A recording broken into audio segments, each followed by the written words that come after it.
प्यारे देशवासियों, आप सबको नमस्कार। देश के हर कोने में ज़्यादातर परिवार अपने बच्चों की एग्ज़ाम में जुटे हुए होंगे।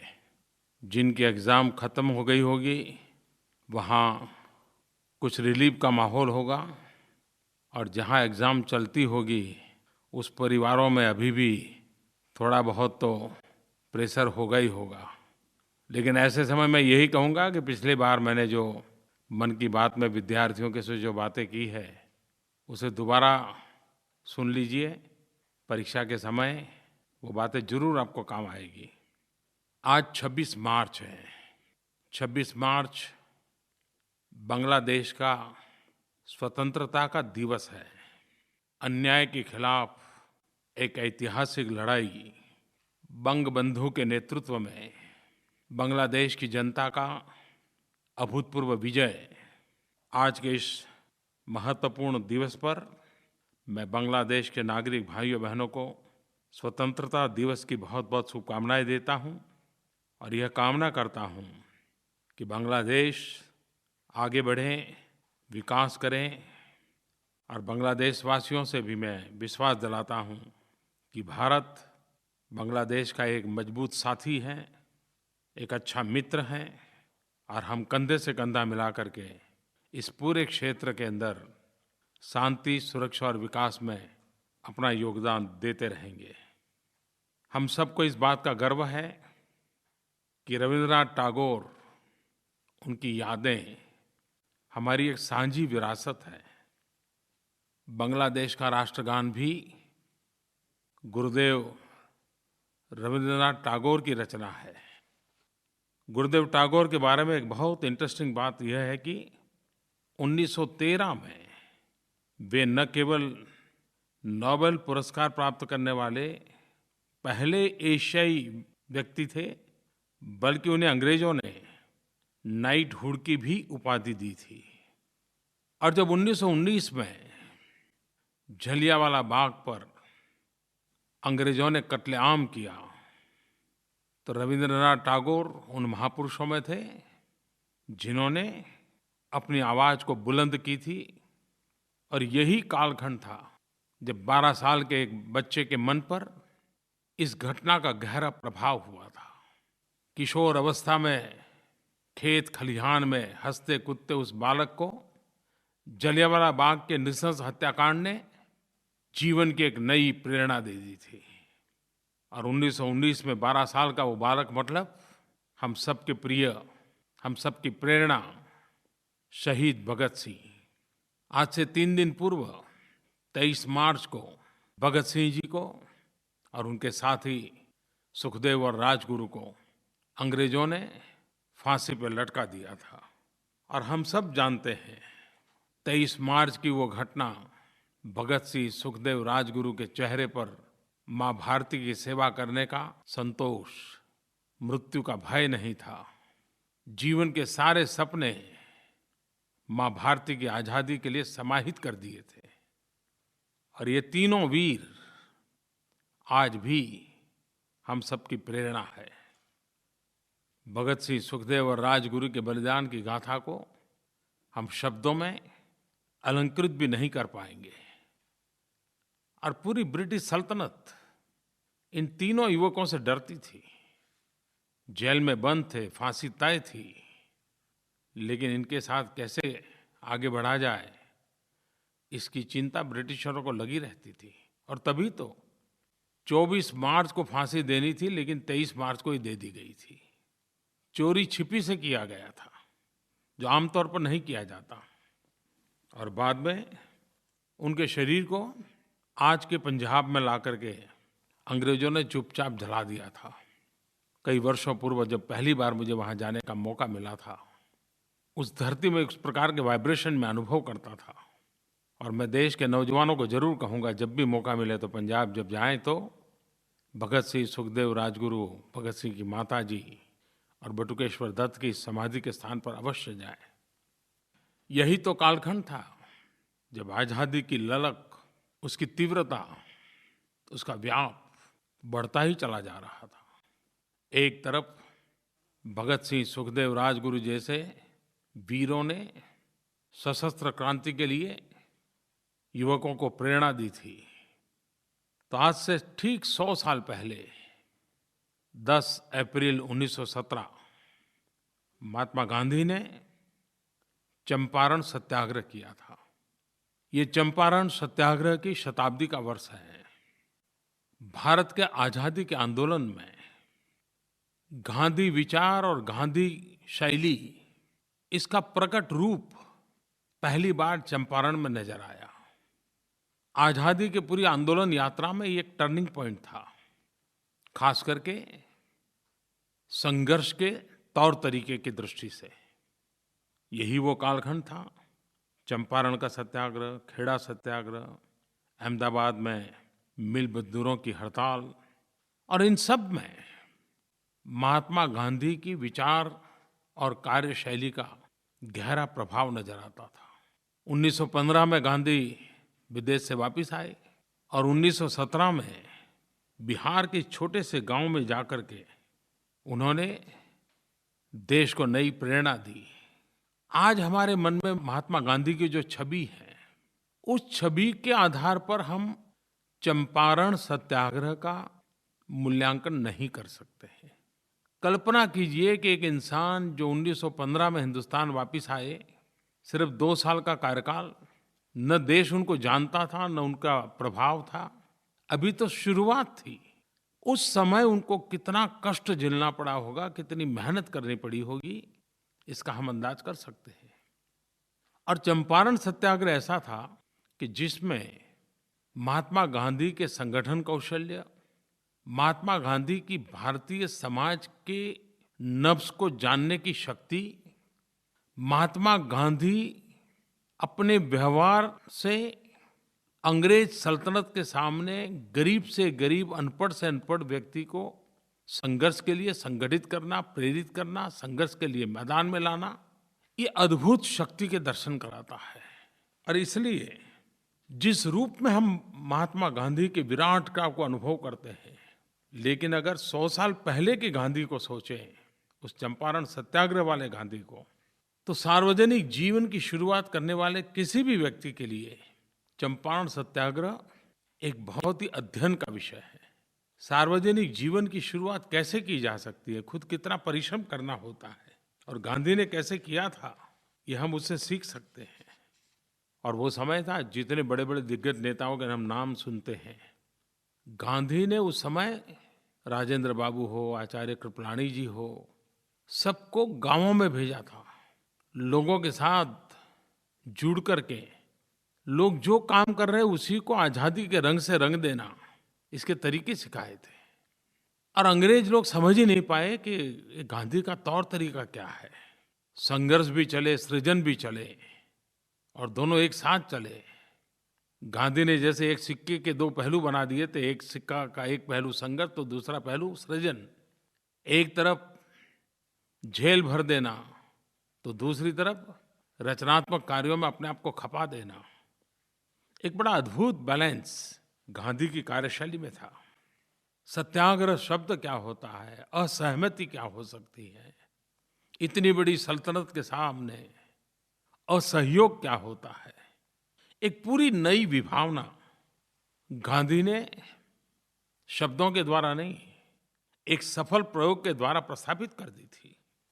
आज जब देश चंपारण सत्याग्रह की शताब्दी मना रहा है, तब भारत के सामान्य मानवी की शक्ति कितनी अपार है, उस अपार शक्ति को आज़ादी के आंदोलन की तरह स्वराज्य से सुराज्य की यात्रा भी 125 करोड़ देशवासियों की संकल्प शक्ति, परिश्रम की पराकाष्ठा, सर्वजन हिताय सर्वजन सुखाय, इस मूल मंत्र को लेकर के देश के लिए, समाज के लिए कुछ कर गुजरने का अखंड प्रयास ही आज़ादी के लिए मर मिटने वाले उन महापुरुषों के सपनों को साकार करेगा।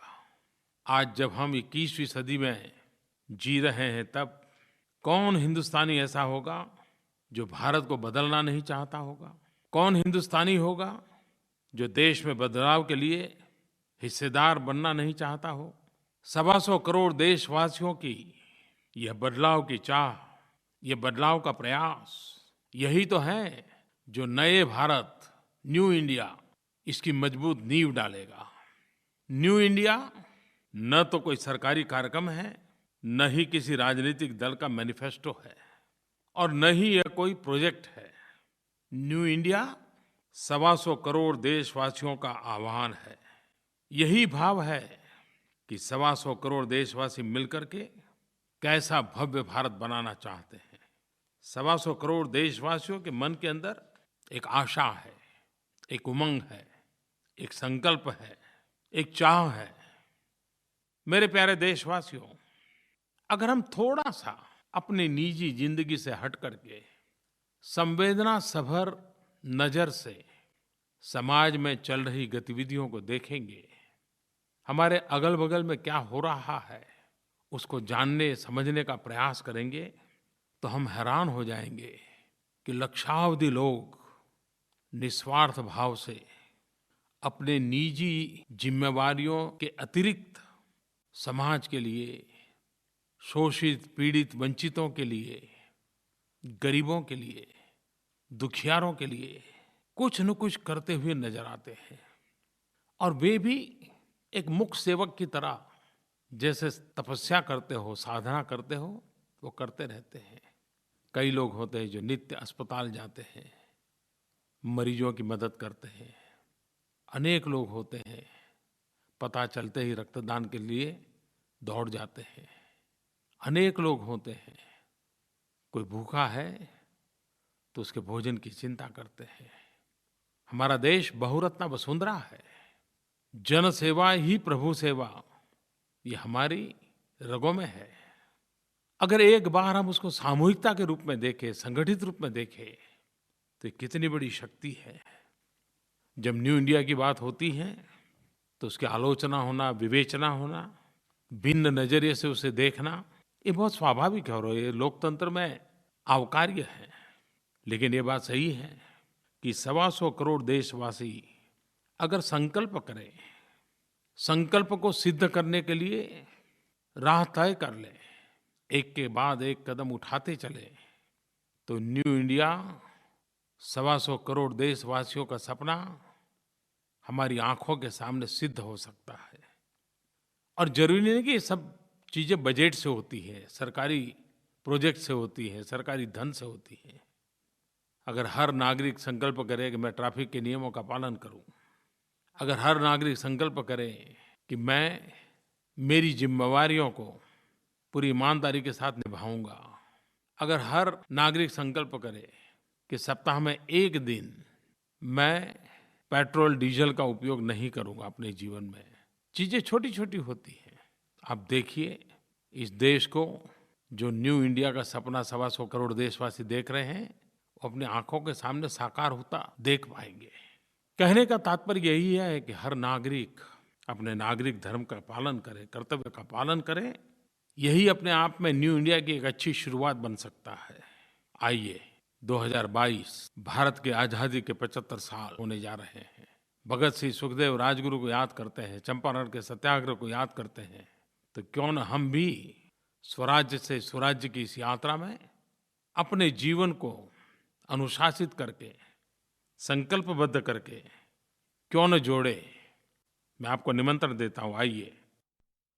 मेरे प्यारे देशवासियों, मैं आज आपका आभार भी व्यक्त करना चाहता हूँ। पिछले कुछ महीनों में हमारे देश में एक ऐसा माहौल बना, बहुत बड़ी मात्रा में लोग डिजिटल पेमेंट, डिजिधन आंदोलन में शरीक हुए। बिना नकद कैसे लेन-देन की जा सकती है, उसकी जिज्ञासा भी बढ़ी है। गरीब से गरीब भी सीखने का प्रयास कर रहा है और धीरे-धीरे लोग भी बिना नकद कारोबार कैसे करना, उसकी ओर आगे बढ़ रहे हैं। डिमोनेटाइजेशन, नोटबंदी के बाद से डिजिटल पेमेंट के अलग-अलग तरीकों में काफ़ी वृद्धि देखने को मिली है। भीम ऐप, इसको प्रारंभ किए हुए भी 2 ढाई महीने का ही समय हुआ है, लेकिन अब तक करीब-करीब 1.5 करोड़ लोगों ने उसे डाउनलोड किया है। मेरे प्यारे देशवासियों, काले धन, भ्रष्टाचार के खिलाफ़ लड़ाई को हमने आगे बढ़ाना है। 125 करोड़ देशवासी इस 1 वर्ष में 2,500 करोड़ डिजिटल लेन-देन का काम करने का संकल्प कर सकते हैं क्या? हमने बजट में घोषणा की है। 125 करोड़ देशवासियों के लिए ये काम अगर वो चाहें तो 1 साल का इंतज़ार करने की ज़रूरत नहीं, 6 महीने में कर सकते हैं। 2,500 करोड़ डिजिटल ट्रांज़ैक्शन। अगर हम स्कूल में फ़ी भरेंगे तो कैश से नहीं भरेंगे, डिजिटल से भरेंगे। हम रेलवे में प्रवास करेंगे, विमान में प्रवास करेंगे, डिजिटल से पेमेंट करेंगे। हम दवाई खरीदेंगे, डिजिटल पेमेंट करेंगे। हम सस्ता अनाज की दुकान चलाते हैं, हम डिजिटल व्यवस्था से करेंगे। रोज़मर्रा की ज़िंदगी में ये कर सकते हैं हम। आपको कल्पना नहीं है, लेकिन इससे आप देश की बहुत बड़ी सेवा कर सकते हैं। और काले धन, भ्रष्टाचार के खिलाफ़ लड़ाई के आप एक वीर सैनिक बन सकते हैं। पिछले दिनों लोक शिक्षा के लिए, लोक जागरूकता के लिए डिजिधन मेला के कई कार्यक्रम हुए। देश भर में 100 कार्यक्रम करने का संकल्प है। 80-85 कार्यक्रम हो चुके हैं। उसमें इनाम योजना भी थी। करीब 12.5 लाख लोगों ने उपभोक्ता वाला इनाम प्राप्त किया है। 70,000 लोगों ने व्यापारियों के लिए जो इनाम था वो प्राप्त हुआ है। और हर किसी ने इस काम को आगे बढ़ाने का संकल्प भी किया है। 14 अप्रैल डॉक्टर बाबा साहब आम्बेडकर की जन्म जयंती है। और बहुत पहले से जैसे तय हुआ था, 14 अप्रैल को बाबा साहब आम्बेडकर की जन्म जयंती पर इस डिजी मेला का समापन होने वाला है। 100 दिन पूरे होकर के एक आखिरी बहुत बड़ा कार्यक्रम होने वाला है। बहुत बड़ा ड्रॉ का भी उसमें प्रावधान है। मुझे विश्वास है कि बाबा साहब आम्बेडकर की जन्म जयंती के जितने भी समय अभी हमारे पास बचा है, भीम ऐप का हम प्रचार करें। नकद कम हो कैसे हो, नोटों का व्यवहार कम कैसे हो, उसमें हम अपना योगदान दें। मेरे प्यारे देशवासियों, मुझे खुशी है कि मुझे हर बार जब भी मन की बात के लिए लोगों से सुझाव मांगता हूँ, अनेक-अनेक प्रकार के सुझाव आते हैं। लेकिन ये मैंने देखा है कि स्वच्छता के विषय में हर बार आग्रह रहता ही रहता है। मुझे देहरादून से गायत्री नाम की एक बिटिया ने, जो कि 11वीं की छात्रा है, उसने फ़ोन करके एक मैसेज भेजा है। आदरणीय प्रधानाचार्य प्रधानमंत्री जी, आपको मेरा सादर प्रणाम। सबसे पहले तो आपको बहुत बधाइयाँ कि आप इस चुनाव में आपने भारी मतों से विजय हासिल की है। मैं आपसे अपने मन की बात करना चाहती हूँ। मैं कहना चाहती हूँ कि लोगों को यह समझाना होगा कि स्वच्छता कितनी जरूरी है। मैं रोज उस नदी से होकर जाती हूँ जिसमें लोग बहुत सा कूड़ा करकट भी डालते हैं और नदियों को दूषित करते हैं। वह नदी रिस्पना पुल से होते हुए आती है और मेरे घर तक भी आती है। इस नदी के लिए हमने बस्तियों में जाकर रैली भी निकाली और लोगों से बातचीत भी की, परंतु उसका कुछ फायदा न हुआ। मैं आपसे ये कहना चाहती हूँ कि अपनी एक टीम भेजकर या फिर न्यूज़पेपर के माध्यम से इस बात को उजागर किया जाए। धन्यवाद। देखिए भाइयों बहनों, 11वीं कक्षा की एक बेटी के कितनी पीड़ा है। उस नदी में कूड़ा कचरा देख करके उसको कितना गुस्सा आ रहा है। मैं इसे अच्छी निशानी मानता हूँ। मैं यही तो चाहता हूँ, 125 करोड़ देशवासियों के मन में गंदगी के प्रति गुस्सा पैदा हो। एक बार गुस्सा पैदा होगा, नाराज़गी पैदा होगी, उसके प्रति रोष पैदा होगा, हम ही गंदगी के खिलाफ़ कुछ न कुछ करने लग जाएंगे। और अच्छी बात है कि गायत्री स्वयं अपना गुस्सा भी प्रकट कर रही है, मुझे सुझाव भी दे रही है, लेकिन साथ-साथ खुद ये भी कह रही है कि उसने काफ़ी प्रयास किए लेकिन विफलता मिली। जब से स्वच्छता का आंदोलन की शुरुआत हुई है, जागरूकता आई है। हर कोई उसमें सकारात्मक रूप से जुड़ता चला गया है। उसने एक आंदोलन का रूप भी लिया है। गंदगी के प्रति नफ़रत भी बढ़ती चली जा रही है। जागरूकता हो, सक्रिय भागीदारी हो, आंदोलन हो, इसका अपना महत्व है ही है। लेकिन स्वच्छता आंदोलन से ज़्यादा आदत से जुड़ी हुई होती है। ये आंदोलन आदत बदलने का आंदोलन है। ये आंदोलन स्वच्छता की आदत पैदा करने का आंदोलन है। आंदोलन सामूहिक रूप से हो सकता है। काम कठिन है लेकिन करना है। मुझे विश्वास है कि देश की नई पीढ़ी में, बालकों में, विद्यार्थियों में, युवकों में ये जो भाव जगा है, ये अपने आप में अच्छे परिणाम की संकेत देता है। आज की मेरी मन की बात में गायत्री की बात जो भी सुन रहे हैं, मैं सारे देशवासियों को कहूँगा कि गायत्री का संदेश हम सबके लिए संदेश बनना चाहिए। मेरे प्यारे देशवासियों, जब से मैं मन की बात कार्यक्रम को कर रहा हूँ, प्रारंभ से ही एक बात पर कई सुझाव मुझे मिलते रहे हैं और वो ज़्यादातर लोगों ने चिंता जताई है फूड वेस्टेज के संबंध में। हम जानते हैं कि हम परिवार में भी और सामूहिक भोजन समारंभ में भी ज़रूरत से ज़्यादा प्लेट में ले लेते हैं। जितनी चीज़ें दिखाई दे सब सारी की सारी प्लेट में भर देते हैं और फिर खा नहीं पाते हैं। जितना प्लेट में भरते हैं उससे आधा भी पेट में नहीं भरते हैं और फिर वहीं छोड़ के निकल जाते हैं। आपने कभी सोचा है कि हम जो ये जूठन छोड़ देते हैं उससे हम कितनी बर्बादी करते हैं? क्या कभी सोचा है कि अगर जूठन न छोड़े तो ये कितने गरीबों का पेट भर सकता है? ये विषय ऐसा नहीं है कि जो समझाना पड़े। वैसे हमारे परिवार में छोटे बालकों को जब माँ परोसती है तो कहती है कि बेटा जितना खा सकते हो उतना ही लो। कुछ न कुछ तो प्रयास होता रहता है, लेकिन फिर भी इस विषय पर उदासीनता एक समाज द्रोह है, गरीबों के साथ अन्याय है। दूसरा, अगर बचत होगी तो परिवार का भी तो आर्थिक लाभ है। समाज के लिए सोचे अच्छी बात है, लेकिन ये विषय ऐसा है कि परिवार का भी लाभ है। मैं इस विषय पे ज़्यादा आग्रह नहीं कर रहा हूँ, लेकिन मैं चाहूँगा कि ये जागरूकता बढ़नी चाहिए। मैं कुछ युवकों को तो जानता हूँ कि जो इस प्रकार के आंदोलन चलाते हैं, उन्होंने मोबाइल ऐप बनाए हैं और कहीं पर भी इस प्रकार की जूठन पड़ी है तो लोग बुलाते हैं, बोले सब इकट्ठा करते हैं और उसका सदुपयोग करते हैं, मेहनत करते हैं और हमारे देश के नौजवान करते हैं। हिंदुस्तान के हर राज्य में कहीं न कहीं आपको ऐसे लोग मिलेंगे। उनका जीवन भी हम लोगों को प्रेरणा दे सकते हैं कि हम जूठन न करें, हम उतना ही लें जितना खाना है। देखिए, बदलाव के लिए यही तो रास्ते होते हैं। और जो लोग शरीर स्वास्थ्य के संबंध में जागरूक होते हैं, वो तो हमेशा कहते हैं पेट भी थोड़ा खाली रखो, प्लेट भी थोड़ी खाली रखो। और जब स्वास्थ्य की बात आई है तो 7 अप्रैल को विश्व स्वास्थ्य दिवस है, वर्ल्ड हेल्थ डे।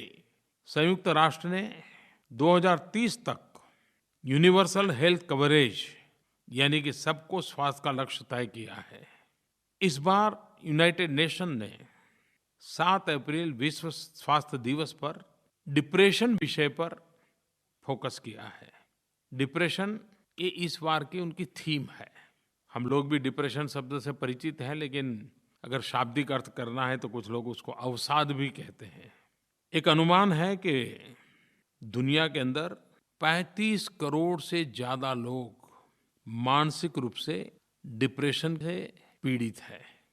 मुसीबत ये है कि हमारे अगल-बगल में भी इस बात को हम समझ नहीं पाते हैं और शायद इस विषय में खुल कर के बात करने में हम संकोच भी करते हैं। जो स्वयं डिप्रेशन महसूस करता है वो भी कुछ बोलता नहीं, क्योंकि वो थोड़ी शर्मिंदगी महसूस करता है। मैं देशवासियों से कहना चाहूँगा कि डिप्रेशन ऐसा नहीं है कि उससे मुक्ति नहीं मिल सकती है। एक मनोवैज्ञानिक माहौल पैदा करना होता है और उसकी शुरुआत होती है, पहला मंत्र है डिप्रेशन के सप्रेशन के बजाय इसके एक्सप्रेशन की ज़रूरत है। अपने साथियों के बीच, मित्रों के बीच, माँ बाप के बीच, भाइयों के बीच, टीचर के साथ खुल कर के कहिए आपको क्या हो रहा है। कभी-कभी अकेलापन, खास करके हॉस्टल में रहने वाले बच्चों को तकलीफ ज़्यादा हो जाती है। हमारे देश का सौभाग्य रहा कि हम लोग संयुक्त परिवार में पले बढ़े हैं, विशाल परिवार होता है, मेलजोल रहती है और उसके कारण डिप्रेशन की संभावनाएं खत्म हो जाती हैं। लेकिन फिर भी मैं माँ बाप को कहना चाहूँगा कि आपने कभी देखा है कि आपका बेटा या बेटी या परिवार का कोई भी सदस्य, पहले जब आप खाना खाते थे सब लोग साथ खाते थे, लेकिन एक परिवार का व्यक्ति वो कहता है नहीं मैं बाद में खाऊंगा, वो टेबल पे नहीं आता है। घर में सब लोग कहीं बाहर जा रहे हैं तो कहता है नहीं नहीं मुझे आज नहीं आना है, अकेला रहना पसंद करता है। आपका कभी ध्यान गया कि ऐसा क्यों करता है?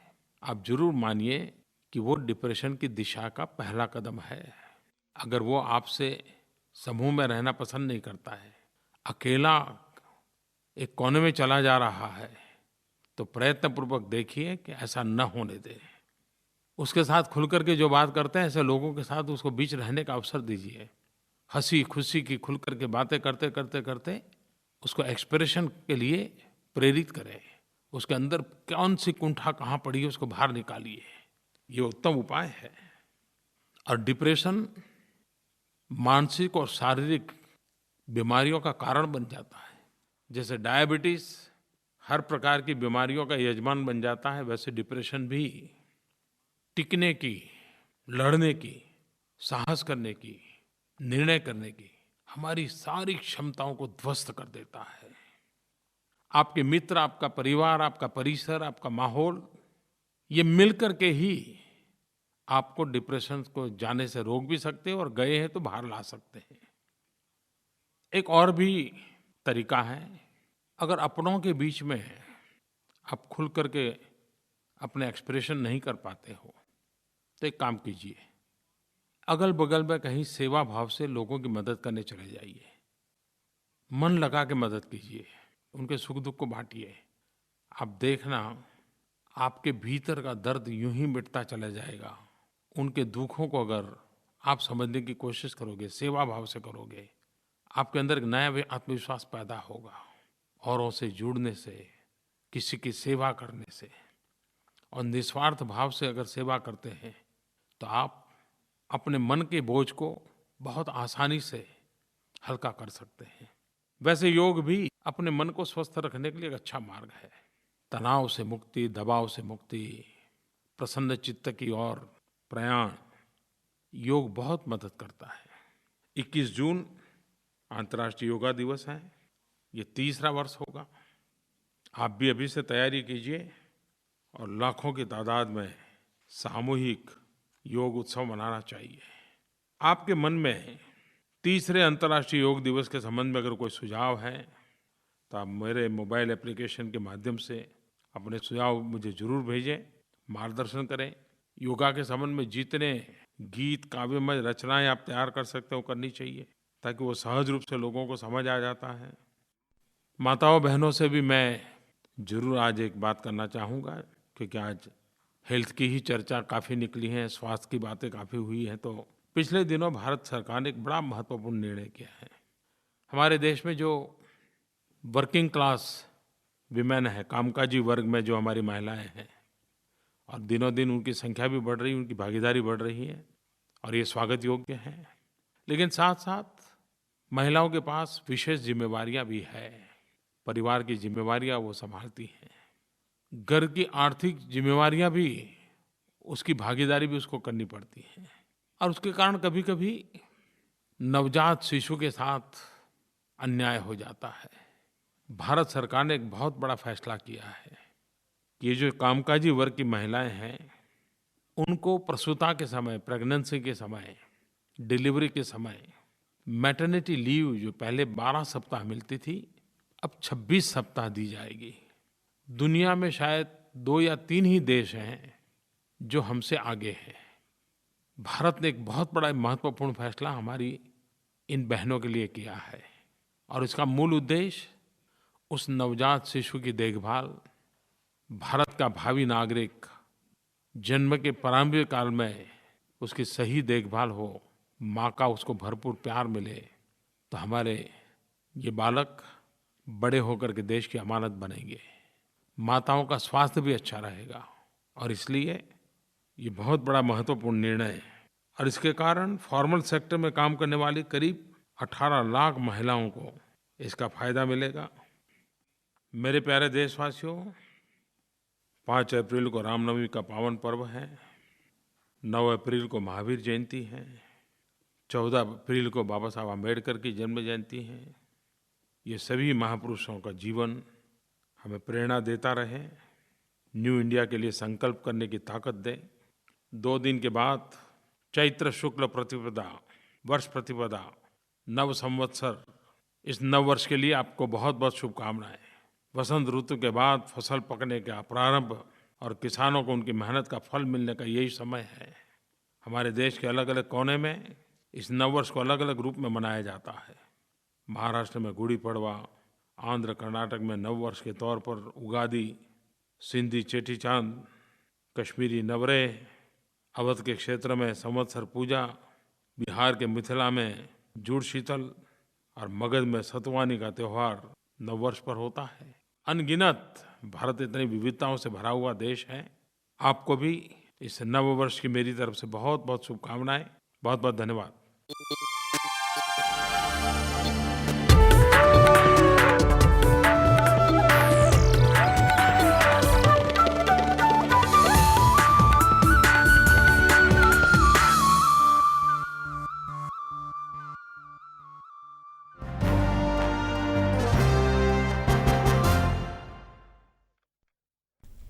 नमस्कार, हमारे इस विशेष प्रसारण में आप सभी का स्वागत है। मैं हूं रमा त्यागी। प्रधानमंत्री नरेंद्र मोदी ने अपनी मन की बात के 30वें संस्करण में आज स्वराज से सुराज की बात की है, न्यू इंडिया की बात की है। इसके लिए समय